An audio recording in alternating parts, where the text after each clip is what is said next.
바쁜 삶 속에서 놓치기 쉬운 이슈를 정리해드리는 시간 유한타 투데이 유튜입니다. 길었던 장마가 지나고 마지막 무더위만 남은 시점인 것 같아요, 아인씨. 네, 그렇습니다. 오늘 우리가 준비한 이슈는 무엇인가요? 네, 오늘은 다름 아니라 전 세계적으로 많은 사랑을 받는 그룹이죠. 세계적인 아이돌 그룹 방탄소년단을 키워낸 빅히트 엔터테인먼트에 대한 내용을 가져와 봤습니다. 아시는 분은 아시겠지만 여러분, 드디어 오늘이 방탄소년단이 컴백을 하는 날입니다. 백기련 연구원님은 아셨나요? 저는 방탄 들어보기는 했죠. 네.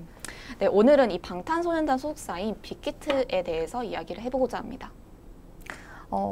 방탄소년단의 소속사가 빅히트죠. 네, 이 빅히트 엔터테인먼트가 이름에서 저희가 이렇게 좀 생각해 볼 수 있는 것처럼 실적이 계속 히트를 치고 있어요. 근데 2분기 시점, 끝난 시점에서 지금 봤을 때 빅히트 엔터테인먼트 실적은 어떤가요?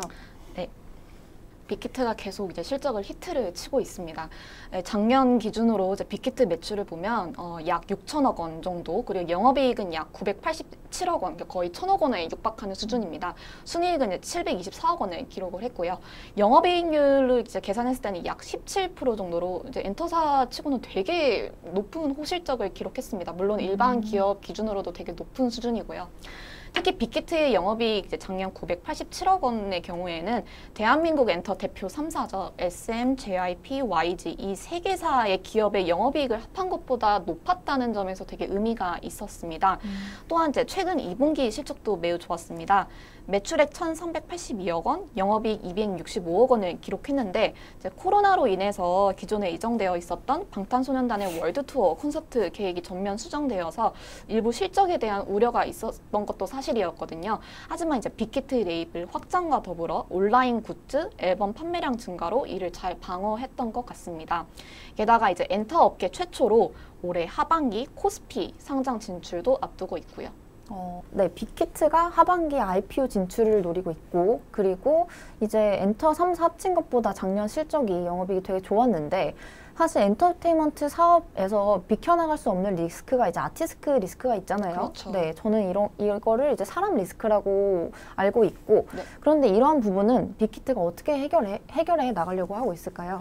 네, 엔터사의 숙명이죠. 이제 아무래도 자산이 이제 아티스트다 보니까 이 사람에 대한 컨트롤도 되게 중요하고 이걸 어떻게 관리해 나가냐가 되게 중요한 포인트이긴 한데. 네, 맞는 말씀이십니다. 그래서 이제 빅히트도 이를 잘 알고 있는 상황이고요. 특히 방탄소년단의 경우에는 가장 나이가 많은 멤버가 이제 92년생입니다. 이제 이분이 안타깝게도 곧 군대 입대를 앞두고 있어요. 이제 아마 내년 초쯤이나 가지 않을까 싶은데 자연스럽게 이제 사람들의 생각 흐름은 방탄소년단 완전체 활동이 한동안은 이제 어렵지 않을까. 군대 입대가 이제 줄줄이 이제 대기를 하고 있으니까요. 그러면 이제 그렇게 되면 자연스럽게 빅히트 매출원은 그럼 어디서 가져오느냐? 지금까지의 실적 흐름이 깨지지 않겠냐라고 물으시는 거고요. 그래서 이제 빅히트는 그거에 대한 대응책으로 여러 개를 제시하고 있는데 그중 하나가 이 레이블입니다. 레이블을 여러 개를 확보하는 것인데요. 이제 작년 3월 경우에도 이제 자체적으로 이제 빅히트가 신인 보이그룹 투모로우바이투게더를 런칭하면서 자체 아티스트 라인업도 강화를 했고 올해 5월의 경우에는 이제 막강한 팬덤을 보유하고 있는 보이그룹 세븐틴과 뉴이스트가 소속되어 있는 플레디스를 인수했습니다. 이뿐만 아니라 걸그룹 여자친구가 있는 소스뮤직도 작년에 이제 인수했고요.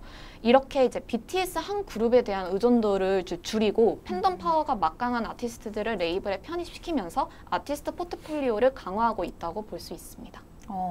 말씀해주신 사업 방향성도 되게 좋은데 사실 저는 최근에 빅히트가 이런 사업 모델 말고도 새로운 걸 또 준비하고 있다고 들었어요. 네. 네, 어떤 게 있어요, 저희? 네, 지난 8월 13일이죠. 저번 주에 이제 빅히트가 유튜브를 통해서 온라인 회사 설명회를 진행했습니다. 작년에 한 번 진행을 했고 올해에만 벌써 두 번째 회사 설명회였습니다. 사실 빅히트가 비상장 회사임에도 회사 홍보를 되게 적극적으로 하고 있는 상황으로 보여지는데요. 이제 그 설명회에서 빅히트가 강조하고 제시한 새로운 비즈니스 모델이 바로 아티스트 간접 참여형 사업입니다. IP를 활용해서 이제 아티스트가 직접 참여하지 않아도 수익을 낼 수 있는 구조를 만들고 이를 구현하고 있는데요. 아티스트의 오프라인 활동 하나만으로도 다양한 파생 컨텐츠를 활용해서 수익원을 다각화하는 것이죠. 이제 실제로 2017년에서 2019년 이렇게 3년 동안 간접 참여형 사업 수익 비중이 전체 수익 중에서 원래는 한 22%에 이제 불과했는데 그게 이제 작년 기준으로 45%까지 이제 증가했다고 합니다. 아티스트 IP라는 게 좀 고무적으로 들려요. 제가 보기에는. 근데 우리 유튜브 구독자분들이 좀 어려워하실 수도 있으니까 이 아티스트 IP가 뭔지 좀 구체적으로 설명해 주실 수 있을까요? 네. 대표적으로는 이제 최근에 출시한 이제 BTS 7 멤버들을 귀엽게 재탄생시킨 캐릭터 타이니탄이 이렇게 있습니다. 이제 이 귀여운 캐릭터들은 앞으로 여러 글로벌 브랜드와 콜라보레이션을 진행할 예정이고요. 방탄 유튜브 계정을 들어가시면 이제 빅히트에서 자체적으로 이 캐릭터들을 활용해서 만든 짧은 애니메이션 영상도 확인하실 수 있습니다. 되게 기대 이상의 고퀄리티 영상을 확인할 수 있는데요. 저도 보고 되게 놀랐습니다. 저도 나중에 한번 꼭 챙겨봐야겠어요. 네. 여기 자료에서 보면 플랫폼이라는 단어도 보여요. 엔터테인먼트 회사가 플랫폼 사업까지 시작을 하게 되는 건가요, 그러면? 네, 이제 최근에 빅히트는 자체 플랫폼 위버스라는 것을 구축했습니다. IT 플랫폼 자회사 BNX를 통해서 구축했는데 이 회사의 경우에는 2018년, 꽤 최근이죠. 2018년에 설립된 회사입니다. 그리고 이제 빅히트의 이제 매출 구성을 보면 2018년 플랫폼 사업 매출이 이제 138억 원을 기록을 했고요. 그리고 이제 작년이죠. 그 다음 해에는 2019년 기준으로 700억 원대로 뛰게 됩니다. 5배가 뛴 거죠.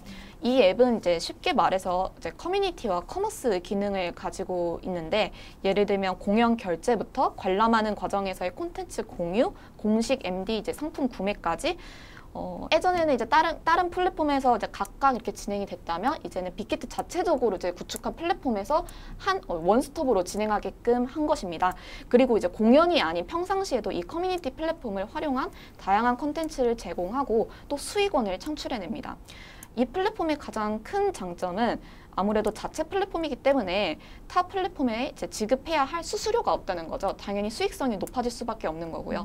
이제 플랫폼의 막강한 힘이라고 할 수 있는 네트워크 효과에 대해서 빅히트는 잘 알고 이를 팬덤과 결합시켜서 새로운 비즈니스 모델을 제시하고 있는 것으로 보여집니다. 말씀해주신 것처럼 방탄 멤버들이 이 아티스트 파워를 가지고 IP 사업으로도 진출을 했고 이제 사용자한테 편리성, 이 팬덤 확장도 위해서 이제 플랫폼 사업까지 진출을 하려는 것 같아요.